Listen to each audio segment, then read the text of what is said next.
Hello guys, welcome to Vinman Recap. இப்போ வந்து part 13 அதான் கைஸ் பார்க்க போகிறோம். வாவல் பேசாமல் சாப்டர்க்குள்ளே போகலாம் கைஸ். இந்த சாப்டரோட ஸ்டார்டிங்கில் அங்கே எல்லாத்தையுமே அந்த லிசார்டோட கதையை கொஞ்சம் கொஞ்சமாக முடிக்க, இப்போ அந்த லிசார்டு அப்புறம் அந்த ஹீரோ கிரியேட் பண்ண அந்த எலும்பனுங்க, அப்புறம் ஒரே ஒரு மஸ்நாய்க்கில் இருக்கிற ஒரே ஒரு மருந்து தான் தப்பிச்சிருப்பான். இவன் வந்துட்டு இப்போதைக்கு வந்து நான் இங்கே இருக்கிறது வந்து ஆபத்து, இப்போதைக்கு வந்து இவனுக்கு அந்த டென்ஷனை முதல்ல கிளியர் பண்ண விடணும், அதுக்கப்புறம் நான் இவனுங்களை பார்த்துக்கலாம், முதல்ல நான் இங்கேருந்து போகிறேன் அப்படின்னு சொல்லிட்டு இவன் வந்து அந்த ராட்சச பள்ளிக்கிட்டேருந்து அவன் தப்பிச்சு ஓடிட்டுருப்பாங்க. அதே சமயத்தில் அவனை தாண்டி டக்குன்னு ஏதோ கிராஸ் ஆன மாதிரி இருக்கும். இவன் வந்துட்டு என்னடா ஏதோ டக்குன்னு கிராஸ் ஆன மாதிரி இருக்குதுன்னு பார்த்தா அங்கே அந்த எலும்பு படம் தான், அந்த எலும்பனுக்கு தான் வந்து இந்த லிசார்டை போய் அட்டாக் பண்ணிகிட்டு இருப்பான். இவன் வந்துட்டு அதை பார்த்துட்டு பிரமிச்சு போய் நின்றுட்டு இருக்கான். என்னடா இது அந்த லிசார்டை வந்து ஈஸியாக வந்து அந்த எலும்பனுக்கு வந்து அட்டாக் பண்ணுறானுங்க. இது வந்து இந்த மூமெண்ட்ஸ் எல்லாமே வந்து நார்மல் அந்த சமனிங் கிளாஸோட மூமெண்ட்ஸ் மாதிரி இல்லையே, இது வந்து வித்தியாசமாக இருக்குது. இது வந்து எப்படி ஒரு ஹை ரேங்கிங் பிளேயர் வந்து மூவ் பண்ணுவானோ அதோட மூமெண்ட்ஸாக இருக்குது. இவங்க வெப்பனெல்லாம் வந்து ரொம்ப பர்ஃபெக்டாக ஹேண்டில் பண்ணிகிட்டு இருக்கிறானுங்க அப்படின்னு சொல்லிட்டு தான் இவன் வந்து ஒன்று திங்க் பண்ணுறான். அப்படின்னா இப்போ எனக்கு புரியுது, இந்த மாதிரி நான் ஏற்கனவே போன டஞ்சனுக்கு அந்த மசனாய்கிட்ட சேர்ந்தவனுக்கெல்லாம் எப்படி இறந்து போனானுங்க, அப்புறம் எப்படி அந்த டஞ்சனில் இருக்கிற அந்த ஆர்க் ஃபேங் வந்து காணாமல் போச்சு, இதுக்கு பின்னாடி யார் இருக்கிறா, எங்களுக்கு வந்து தொல்லை கொடுத்துட்டுருக்கிறது யாருன்னு இப்போ எனக்கு தெரிஞ்சிருச்சு. இவன் இவ்வளோ பவர்ஃபுல்லான அந்த எலும்புகளை வந்து இவன் கண்ட்ரோலில் வச்சுருக்கான்னா அதுக்கு வந்து ஒரே ரீசனாக தான் இருக்கணும். இதுக்கெல்லாம் காரணமாக வந்து இவன் ஒருத்தனாக தான் இருக்கணும். கிம், நீ உன்னை பற்றி இப்போ எனக்கு தெரிஞ்சிருச்சு, ஆனால் நான் வந்து இப்போதைக்கு வந்து நான் உயிரோடு இருக்கணும்னா இங்கேருந்து தப்பிச்சு போகணும் அப்படின்னு சொல்லிட்டு அந்த இடத்துலேருந்து தப்பிச்சு போயிட்டுருப்பேன். எனக்கு தப்பிச்சு போயிட்டு இருக்கும்போது அந்த எலும்படுகளும் அந்த லிசார்டும் சண்டை கட்டிகிட்டு இருப்பானு. அந்த லிசார்டு வந்து எலும்பு இருக்கிறத கண்டுக்காது, என்ன தான் அட்டாக் பண்ணாலுமே. இவன் வந்துட்டு என்ன கருமண்டா இது என்னையே துரத்திக்கிட்டு இருக்குது, எனக்கு ஒரு மயிருமே புரியல. அந்த எலும்பனு வந்து அது அட்டாக் பண்ணிகிட்டு இருக்குது, ஆனால் இது மட்டும் ஏன் என்ன துரத்திக்கிட்டு இருக்குது, இதுக்கும் அந்த அவன் அடித்த பிளட் ஃப்ளூயிடும் வந்து என்ற மேலே வந்து விழுகலை. நான் வந்து பர்ஃபெக்டாக தானே இருக்கேன், எதனால வந்து இது என்னவே துரத்திட்டு வருதுன்னு இவனுக்கு ஒன்றுமே புரியாது. ஆனால் அந்த மேலே அந்த எலும்புகள்லாம் வந்து அந்த லிசார்டை வந்து அட்டாக் பண்ணிகிட்டே இருக்கும். இவன் வந்துட்டு என்னடா இங்கே நடக்குது, அந்த எலும்பு நல்லா அட்டாக் பண்ணுறது எனக்கும் தெரியுது, ஒருவேளை இது இல்யூஷனா என்னென்னு தெரியலையே, இது ஏன் என்னவே ஃபாலோ பண்ணி தொலையுது, அந்த பக்கம் போய் தொலை அப்படின்னு சொல்லும்போது இந்த மாதிரி அதுக்கு டக்குன்னு அதோட காலை வந்து அந்த எலும்பு வந்து அந்த லிசார்டோட காலை வந்து வெட்டினோடனே வந்துட்டு இது வந்து கீழே விழுந்தோடனே இவன் வந்துட்டு ஒரு வழியாக முடிஞ்சிருச்சு இந்த விஷயம். அந்த எலும்புக்கு வந்து அந்த லிசார்டை அந்த ராட்சச பள்ளியை வந்து தோக்கடிச்சிருச்சுன்னு நினைக்கிறேன்னு சொல்லிகிட்டு இருக்கும்போது அந்த ராட்சச பள்ளி வந்து திறமை எழுந்திரிச்சு நிற்கும். இவன் வந்துட்டு என்னடா இதுக்கு ஒரு முடிவே இல்லையா, இது அந்தளவுக்கு பவர்ஃபுல்லாக, ஒருவேளை ரீஜெனரேஷன் பவர் வச்சு தொலைச்சிருக்குதா என்ன, இது வந்து டேக் டவுன் பண்ணுறது ரொம்ப கஷ்டமாக இருக்குது அப்படின்னு திங்க் பண்ணிகிட்டு இருக்கும்போது இப்போ அந்த எலும்பு வந்து அதோட காலை விட்டுச்சுல, அது அந்த பக்கம் வந்து இந்த லிசார்டு வந்து திரும்பி பார்க்குது. அப்படி திரும்பி பார்த்துட்டே வந்து ஒரு வழியாக அந்த எலும்பு பக்கம் இப்போ தான் அதோட கவனம் வந்து திரும்பி இருக்குது அப்படின்னு சொல்லி இந்த மசனாய்களோட சேர்ந்த ஒருத்தன் நினச்சிட்டு இருக்க. அதே டைமில் வந்து அந்த லிசார்டு வந்து திரும்ப இவனவே பார்க்குது. இவன் வந்துட்டு என்னடா இங்கே நடக்குது, இது ஏன்டா என்னையவே பார்த்துட்டு இருக்குது அப்படின்னு சொல்லிட்டு திரும்ப வந்து அவனை துரத்த ஆரம்பிச்சிடும். இவன் வந்துட்டு ஏதோ சரியில்லை, நான் வந்து அந்த எலும்பில் அது துரத்தலைன்னா ஏதோ விஷயமா இருக்கும், சரி நான் மட்டும் இப்போதைக்கு இன்னொரு டார்கெட்டாக இல்லை அப்படின்னு சொல்லிட்டு அவன் ஹீரோவை நோக்கி போவாங்க, ஹீரோவையும் சேர்த்தி இதில் மாட்ட வைக்கிறதுக்கு. அப்படி ஹீரோவை நோக்கி போயிட்டு இருக்கும்போது ஹீரோ பக்கத்தில் அடிக்கிற ஒரு ஸ்கெல்டன் போய் அட்டாக் பண்ண வரும். அப்படி அட்டாக் பண்ண வர்றது இவன் வந்துட்டு என்ன தைரியம் தான் உன்னை மாதிரி ஒரு சமனிங்கான ஸ்கெல்டன் வந்து என்னை வந்து தடுக்க பார்க்கன்னு சொல்லிட்டு இவன் அந்த ஸ்கெல்டனை வந்து ஜம்ப் பண்ணி இது கிராஸ் பண்ணி போயிடுவான். அப்படி போனோன்னு வந்துட்டு அதே டைமில் வந்து ஹீரோ பக்கத்தில் 2 ஸ்கெல்டன் நின்றுட்டுருக்கோம். ஒன்றைத்தான் அவன் தாண்டி வந்துட்டான், இன்னொரு ஸ்கெல்டன் அங்கே வந்துருங்க. அப்படி வந்தோடனே இருந்துட்டு அடைச்சா இங்கே இன்னொன்று இருக்குதா அப்படின்னு சொல்லும்போது அது கரெக்டாக மூஞ்சியில் ஒரு வெட்டிடும்.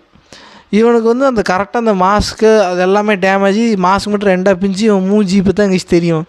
இவன் வந்துட்டு என்னால் இது நம்பவே முடியல, நான் இப்படி தான் சாக போகிறேன்னா அப்படின்னு சொல்லும்போது சரி எப்படியும் என் கதை முடிஞ்சிருச்சுன்னு சொல்லிட்டு இவன் எந்திரிக்கு ட்ரை பண்ணுவான். இவன் காலில் வந்து நல்லா ஃப்ராக்சர் ஆன மாதிரி ஆகிடும், இவனால் கொஞ்சம் கூட அசைய முடியாது. இவன் வந்துட்டு சரி என் கதை முடிஞ்சுது அப்படின்னு சொல்லும்போது திடீர்னு அந்த அட்டாக் ஸ்டாப் ஆயிருந்துச்சு. அப்படி அட்டாக் ஸ்டாப் ஆனதுட்டு இவன் வந்துட்டு திரும்பி பார்த்தா அந்த எலும்பு இருக்கும்ல, அது வந்து அந்த ராட்சஸ் பள்ளி மேலே விழுந்து இந்த மாதிரி டேமேஜ் கொடுத்து அது வந்து படுக்க வச்சுருக்கோம்.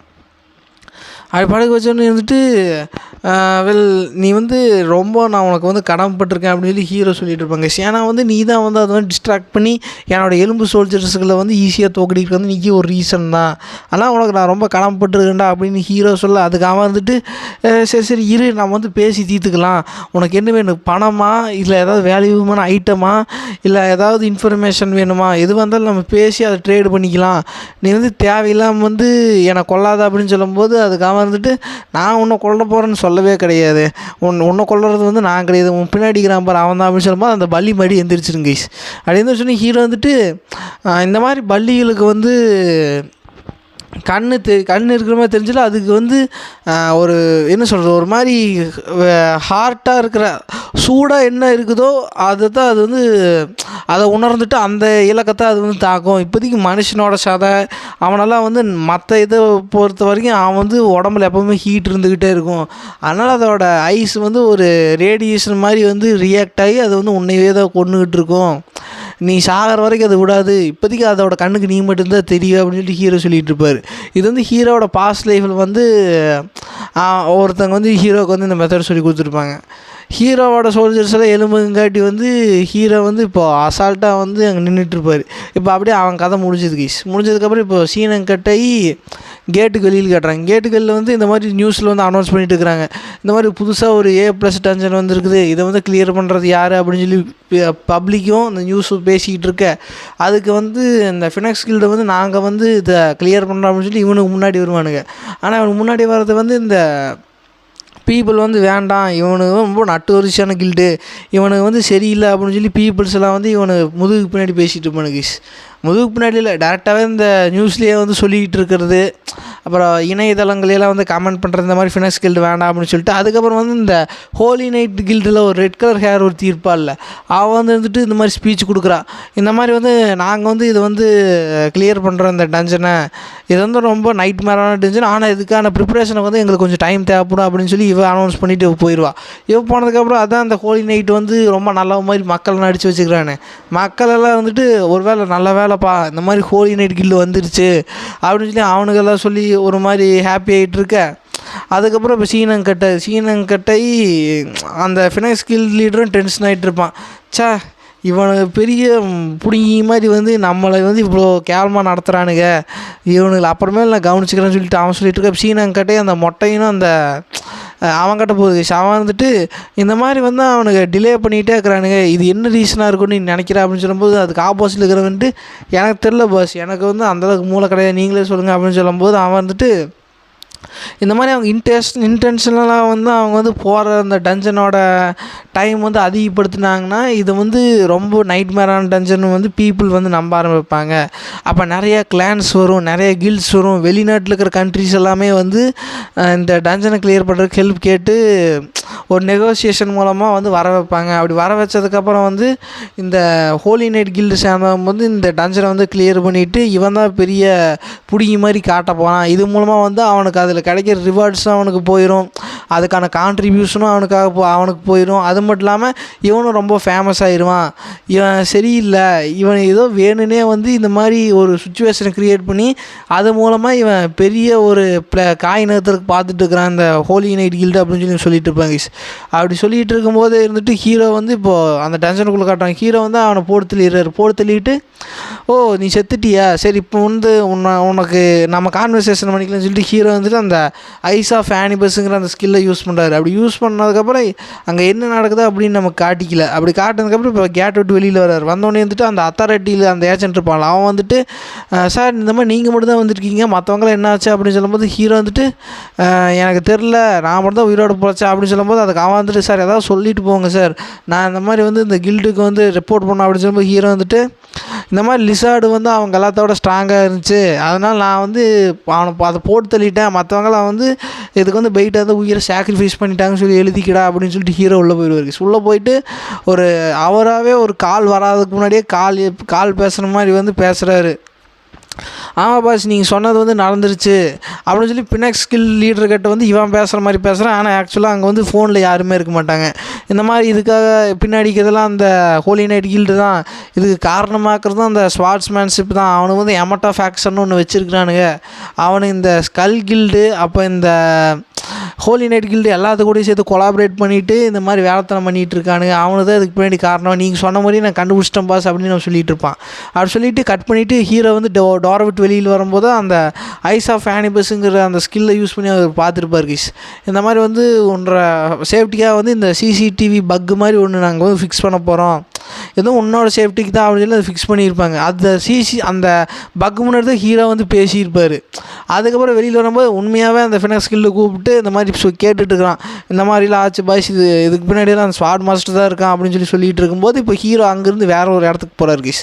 அங்கே போய்ட்டு இருக்கும்போது அந்த அவங்ககிட்ட இருந்து பார்த்த மெமரிஸில் ஒரு லாக்கர் மாதிரி இருக்கும். எல்லாத்துக்குமே வந்து ஒரு பர்சனல் பப்ளிக் லாக்கர் மாதிரி அந்த கொரியாவில் கொடுத்துருப்பாங்க. அந்த லாக்கர் ஓப்பன் பண்ணும்போது அதுக்குள்ளே ஒரு ஃபைல்ஸ் இருக்கும். ஹீரோ வந்துட்டு என்னடா ஃபைல்ஸு, இதை வந்து நான் பார்த்தேன்னு சொல்லும்போது அந்த சான் ஹீரோ வந்து ஒருத்தனை கண்டுபிடிக்க சொல்லியிருப்பார்ல ஹாஸ்பிட்டலில், அவன் தான் வந்து இந்த ஃபைலை ப்ரிப்பேர் பண்ணி வச்சுருப்பான். அதில் வந்து எல்லாமே வந்து அக்கு ராணி வேறாக வந்து அதில் போட்டு வச்சுருப்பான். இந்த மாதிரி அந்த ஹோலி நைட் கில்டுக்கும் இந்த எமட்டோ ஃபேக்ஷன், அதாவது அந்த ஜப்பானில் இருக்கானுங்களா அந்த 2 ஸ்வாட் மாஸ்டர், அவனுக்கு என்ன சம்மந்தம், இவனுங்களோட மோட்டிவ் என்ன, இவனோட டேடி ட்ரிக்ஸ் எல்லாம் என்னன்ட்டு எழுதி வச்சுருப்பான். அப்படி எழுதி வச்சுட்டு இருக்கும்போது அதில் வந்து எக்ஸ்ட்ரா ஒன்று எழுதி வச்சுருப்பாங்க. இந்த மாதிரி வந்து அந்த டஞ்சனை பற்றி இப்போ நியூஸில் வந்துச்சுல, அந்த டஞ்சனை பற்றி அவன் எழுதி வச்சுருப்பான். எழுதி வச்சுருக்கும்போது அதில் வந்து ஒரு டிஃப்ரெண்ட்டான ஒரு எக் இருக்குது, அந்த எக்குள்ளே வந்து என்ன இருக்குதுன்னு தெரியலன்னு சொல்லி அந்த எக்கை பற்றி அவன் புரியாத மாதிரி எழுதி வச்சுருப்பான். ஹீரோ வந்துட்டு இதை பற்றி எனக்கு என்னென்னு தெரியும்னா நான் அந்த டஞ்சனுக்கு போய் ஆகணும்னு சொல்லிட்டு ஹீரோ வந்து அந்த மொட்டையனுக்கு கால் பண்ணுவார். பண்ணிகிட்டு இருக்கும்போது, ஓ கிம் நீங்கள் வந்து எனக்கு கூப்பிடுவீங்கன்னு நான் நினச்சேன் அப்படின்னு சொல்லிட்டு இப்போது அதோடய வந்து இந்த பாட்டு முடியுது கைஸ். இப்போ ஹீரோ வந்து அந்த டஞ்சன் அந்த நியூஸில் வந்து இந்த எல்லா கில்டுமே வந்து ஃபேமஸாக ஆனதுக்கப்புறம் இவன் வந்து ஃபேமஸாக இருக்கா, அந்த வாய்ப்பை யூஸ் பண்ணிக்கிறதுக்கு அந்த ஹோலி நைட் ட்ரை பண்ணுறான்ல, அந்த டஞ்சனுக்கு தான் ஹீரோ வந்து போக பார்க்குறாரு. ஏன்னா அதில் வந்து இந்த சாணுங்கிறவங்க வந்து ஏதோ ஒரு விஷயம் வந்து புரியாத மாதிரி எழுதி வச்சுருக்கான். அதை வந்து ஹீரோ போய் டேரெக்டாக அதை எக்ஸ்பீரியன்ஸ் பண்ணால் தான் புரியுன்னு சொல்லிட்டு ஹீரோ வந்து இந்த போகிறதுக்கு வந்து இந்த மொட்டையை ஹெல்ப்பை கேட்டுட்டு அந்த மொட்டைங்கிட்ட வந்து ஹீரோ வந்து கால் பண்ணிக்கிறார் கைஸ். ஓகே, இதோட வந்து இந்த பாட்டு முடிஞ்சது. நம்ம நெக்ஸ்ட் பாட்டில் மீட் பண்ணலாம். லைக் அண்ட் ஷேர் சப்ஸ்கிரைப் பண்ணுங்கள், மறக்காமல் கமெண்ட் பண்ணுங்கள் கைஸ். நெக்ஸ்ட் பாட்டில் பார்க்கலாம். அது வரைக்கும் பை கைஸ்.